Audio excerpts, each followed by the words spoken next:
Hello what's up everybody, my name is Nick and welcome back to my YouTube channel let me flow. Guys, आज के इस video का हमारे पहले एक इडियम है फ्रॉस्टी एंड बिटर। इसका मतलब ये होता है कि कुछ है जो कि बहुत ज्यादा ठंडा है, किसी का बहुत ज्यादा रूखा व्यवहार है तो उसको भी फ्रॉस्टी एंड बिटर बोला जा सकता है। मतलब ठंडे मौसम के लिए इसको यूज कर सकते हैं, और अगर किसी का रूखा व्यवहार है, एक ऐसा व्यवहार है जो आपको पसंद नहीं आता है, तो ऐसे व्यवहार के लिए भी इसको यूज कर सकते हैं। इमेजिन कीजिए कि आप एक पार्टी में चले गए और वहां पर लोग एक दूसरे से बात ही नहीं कर रहे हैं, केवल अपने से अपने काम कर रहे हैं, खाना पीना खा रहे हैं, और जिनके साथ वो आए हैं केवल उन्हीं से बातें कर रहे हैं और किसी के साथ मिलजुल भी नहीं रहे हैं। तो आपको अजीब सा लगेगा, आपको ये जो व्यवहार होगा वो रूखा रूखा लगेगा, या फिर ये व्यवहार आपको पसंद नहीं आएगा। तो उस टाइम पर आप ये बोल सकते हो कि ये जो पार्टी है ये फ्रॉस्टी एंड बिटर है, या फिर यहाँ के जो लोग हैं वो फ्रॉस्टी एंड बिटर हैं। इसके लिए आप सिनोनिम्स यूज कर सकते हैं, जैसे कोल्ड। कोल्ड मीन्स बहुत ज्यादा ठंडा होता है, आइसी मीन्स भी बहुत ज्यादा ठंडा होता है। तो यहाँ पर एग्जांपल आप देख सकते हैं, the frosty weather in Kuwait did not deter the warm reception given to PM Modi. मतलब जो कुवैत में फ्रॉस्टी एंड बिटर वेदर था, मतलब बहुत ज्यादा ठंडा जो वेदर था, जो बहुत ज्यादा ठंडा जो मौसम था, उस मौसम ने नहीं रोका, उस मौसम ने प्रतिबंध नहीं लगाया the warm reception given to PM Modi. एक ऐसा वार्म रिसेप्शन यानी कि गर्म जोशी से भरा हुआ जो स्वागत है उनका, उसको नहीं रोका उन्होंने,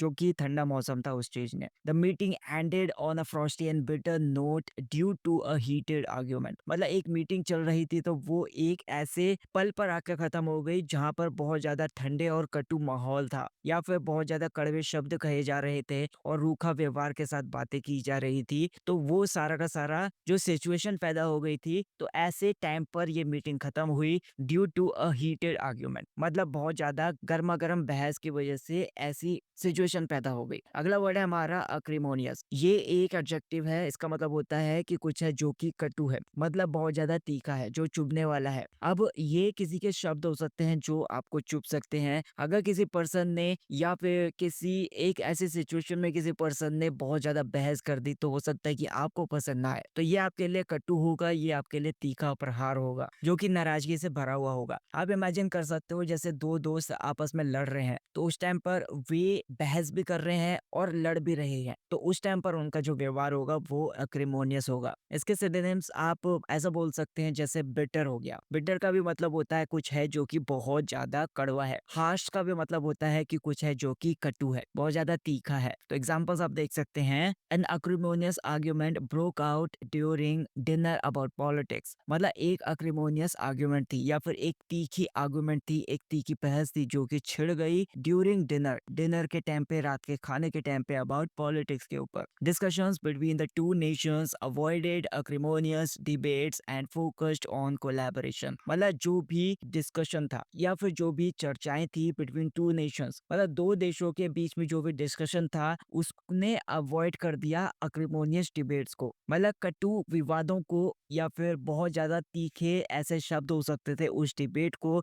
और फोकस कर दिया कोलैबोरेशन के ऊपर। मतलब एक सहयोग के ऊपर उसने फोकस कर दिया। मतलब जो भी ऐसा व्यवहार हो सकता था जो कि कटु था, तीखा था, उसको तो उसने इग्नोर कर दिया, उसको अवॉइड कर दिया, लेकिन फोकस कर दिया कोलैबोरेशन के ऊपर। नेक्स्ट वर्ड है हमारा स्कफल, SCUFFLE, स्कफल। इसका मतलब होता है कि किसी के साथ कोई भी झगड़ा हुआ है, कोई भी हाथापाई हुई है, तो ऐसे सिचुएशन को स्कफल बोल सकते हैं, क्योंकि एक नाउन है। तो ये जो झगड़ा है ये शारीरिक तौर पर भी हो सकता है और वर्बली भी हो सकता है, मतलब मौखिक रूप से भी हो सकता है। जैसे आप इमेजिन कर सकते हैं कि एक दुकान के ऊपर, सामान के ऊपर दो कस्टमर्स लड़ रहे हैं। अब उनके बीच में बहस चल रही है, बहुत ज्यादा लड़ाई चल रही है, और हाथापाई भी शुरू हो गई थोड़ी बहुत, और थोड़ी बहुत हाथापाई के बाद वो शांत हो गया मामला। तो वहां पर आप बोल सकते हो कि ये एक छोटी सी स्कफल थी, मतलब छोटी सी हाथापाई थी या फिर छोटा सा झगड़ा था। इसके लिए आप सिनोनिम्स बोल सकते हैं, जैसे कि टसल। टसल का भी मतलब यही होता है हाथापाई, किसी के साथ हाथों से लड़ाई या फिर वर्बली लड़ाई बोल सकते हैं। और क्लैश का मतलब यही होता है हाथापाई या फिर किसी से टकरा जाना। तो यहाँ पर एग्जांपल्स आप देख सकते हैं, a sudden scuffle broke out among the passengers stranded in the snow storm. मतलब एक अचानक से झड़प स्टार्ट हो गई, या फिर एक अचानक से हाथापाई स्टार्ट हो गई अमंग द पैसेंजर्स, मतलब जो भी पैसेंजर्स थे, जो भी यात्री थे, उनके बीच में।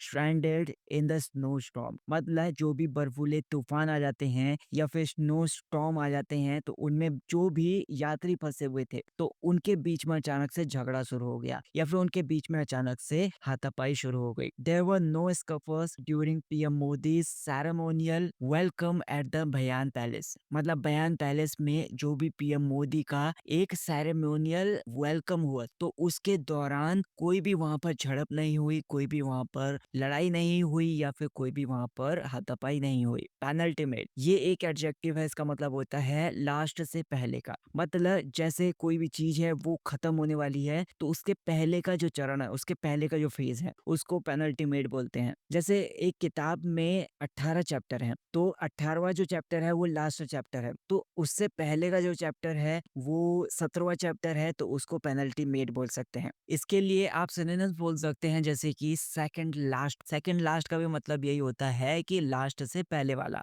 और नेक्स्ट टू लास्ट हो गया, मतलब उसका भी मतलब यही होता है कि अंतिम से पहले का या फिर लास्ट से पहले का। या फिर नियर फाइनल भी बोल सकते हैं कि जो भी फाइनल है उसके बिल्कुल करीब। तो एग्जांपल्स आप देख सकते हैं, I am preparing for the penultimate exam before my finals. मतलब मेरे फाइनल एग्जाम्स आने वाले हैं तो मेरा जो फाइनल एग्जाम है उससे पहले का जो एग्जाम है उसके लिए मैं तैयारी कर रहा हूँ। मतलब लास्ट एग्जाम से पहले वाला जो एग्जाम है, जो भी लास्ट है, लास्ट एग्जाम से पहले वाला जो एग्जाम है उसकी मैं तैयारी कर रहा हूँ। The penultimate day of his visit focused on strengthening trade ties. मतलब जो पेनल्टीमेट डे है उसकी विजिट का या फिर उसकी यात्रा का जो लास्ट से पहले का दिन है, जो कि व्यापार के संबंधों को मजबूत करने पर फोकस करता था। नेक्स्ट हमारी एक इडियम है पार फॉर द कोर्स। इसका मतलब होता है कोई भी सामान्य घटना बोल सकते हो या फिर एक ऐसी सिचुएशन है, एक ऐसी घटना है जो कि बिल्कुल नॉर्मल है। जैसे सपोज कीजिए कि आप किसी टीम के मेंबर हैं तो उस टीम में जब भी मीटिंग होती है तो केवल एक ही टॉपिक के ऊपर बात चलती है, तो वो एक कॉमन सी घटना हो गई या फिर वो जो मुद्दा हो गया जिसके ऊपर बात चलती है तो वो एक कॉमन सा मुद्दा हो गया, तो वो पार फॉर द कोर्स हो गया। तो नेक्स्ट मीटिंग में भी अगर वही मुद्दा उठाया जा रहा है, केवल उसी मुद्दे के ऊपर बात की जा रही है, तो आप ऐसा बोल सकते हैं कि ये जो मुद्दा है ये पार फॉर द कोर्स है, क्योंकि ये पहले से ही बातचीत कर चुके हैं इसके ऊपर हम। तो इसके लिए कुछ सिनोनिम्स देख सकते हैं आप। एक्सपेक्टेड मतलब पहले से ही एक्सपेक्टेड है, मतलब पहले से ही अनुमानित है कुछ, या फिर नॉर्मल सा है, कॉमन सा है। एग्जांपल्स आप देख सकते हैं, feeling tired after a long day is par for the course. मतलब एक लंबे से दिन के बाद जो फीलिंग टायर्ड है या फिर लंबे से दिन के बाद जो थकावट महसूस होती वो एक पार फॉर द कोर्स बन गई है, या फिर वो एक कॉमन सी घटना बन गई है, या फिर ऐसा रोज होता ही होता है, तो ये बहुत ज्यादा नॉर्मल हो गया है। Discussing trade and investment was par for the course during his visit to Kuwait. मतलब पीएम मोदी की जो भी कुवैत को लेकर यात्रा है या फिर जो भी विजिट है उस दौरान ट्रेड और इन्वेस्टमेंट को लेकर जो भी डिस्कशन है या फिर व्यापार और इन्वेस्टमेंट पर जो भी चर्चा है, वो जो चर्चा थी या फिर वो जो डिस्कशन था वो पार फॉर द कोर्स था। मतलब वो एक सामान्य सी घटना थी या फिर नॉर्मल सी घटना थी, क्योंकि लगभग हर मीटिंग में ऐसे ही बातें होती हैं। अगला वर्ड है हमारा स्टॉल। ये एक वर्ब है, इसका मतलब होता है किसी में रोक लगा देना।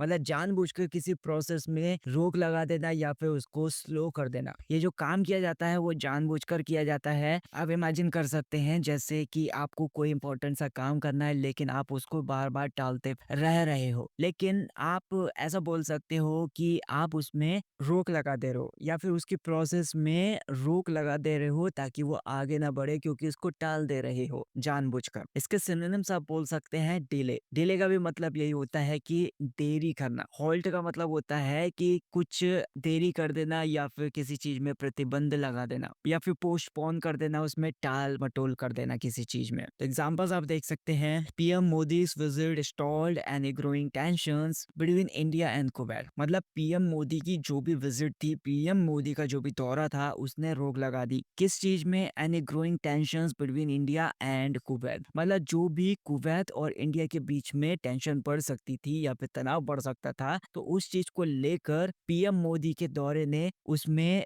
रोक लगा दी। I stalled doing my homework until the last minute. मतलब अपने लास्ट मिनट तक या फिर बिल्कुल आखिरी मिनट तक मैंने अपने होमवर्क को करने में टाल मटोल की या फिर उसमें देरी की या फिर उसमें रोक लगाई। नेक्स्ट वर्ड है हमारा फर्नेस। ये एक नाउन है, इसका मतलब होता है कोई भी भट्टी बोल सकते हो। मतलब जिसका यूज हाई टेम्परेचर पर सामान को गर्म करने के लिए, गलाने के लिए या फिर जलाने के लिए यूज किया जाता है। ऐसा ज्यादातर प्रयोगशाला में यूज किया जाता है या फिर जो भी फैक्ट्रीज होती हैं उनमें यूज किया जाता है। तो एग्जांपल्स आप देख सकते हैं, the villagers used old furnaces to keep warm during the frosty winter. मतलब बहुत ज्यादा ठंड का जो टाइम था, बहुत ज्यादा ठंडियों भरा या सर्दियों भरा जो टाइम था, तो गर्म रहने के लिए जो भी ओल्ड फर्नेसेस थी या फिर जो भी पुरानी भट्टियां थी उनका विलेजर्स ने यूज किया। कैलेमिटी ये एक नाउन है, इसका मतलब होता है कोई भी आपदा बोल सकते हो, मतलब एक अनएक्सपेक्टेड सी घटना बोल सकते हो, बहुत ज्यादा सीरियस घटना बोल सकते हो जिसमें प्रॉपर्टी का नुकसान हो सकता था या फिर जिंदगी का नुकसान हो सकता था, तो वो कैलेमिटी हो गया। जैसे बाढ़ आ जाती है या फिर भूकंप आ जाते हैं तो उस टाइम पर जान माल दोनों का नुकसान हो सकता है, तो वो कैलेमिटी वाली सिचुएशंस हो जाती हैं। एग्जांपल्स आप देख सकते हैं, PM Modi praised Kuwait for its support during the covid calamity. मतलब पीएम मोदी ने प्रेज किया या फिर पीएम मोदी ने सराहना की कुवैत की उनके सपोर्ट के लिए ड्यूरिंग द कोविड-19 कैलेमिटी। मतलब जब भी कोविड-19 पैंडेमिक का दौर चल रहा था या फिर उस टाइम पर जो आपदा चल रही थी जिसमें जान का नुकसान था, तो उस टाइम पर उनके सहयोग की पीएम मोदी ने सराहना की। The snow storm turned into a calamity leaving villages isolated. मतलब जो स्नो स्टॉर्म था या फिर बर्फीला जो तूफान था वो एक आपदा में बदल गया या फिर जान माल का नुकसान वाली सिचुएशन में बदल गया, और जिसकी वजह से सारे गांव को, सारे विलेजेस को आइसोलेट करना पड़ा, मतलब बिल्कुल ही अलग करना पड़ा सबसे। So that's it guys for this video. अगर आपको वीडियो पसंद आई तो वीडियो को लाइक कर देना, चैनल को सब्सक्राइब कर देना। Thank you so much for watching this video.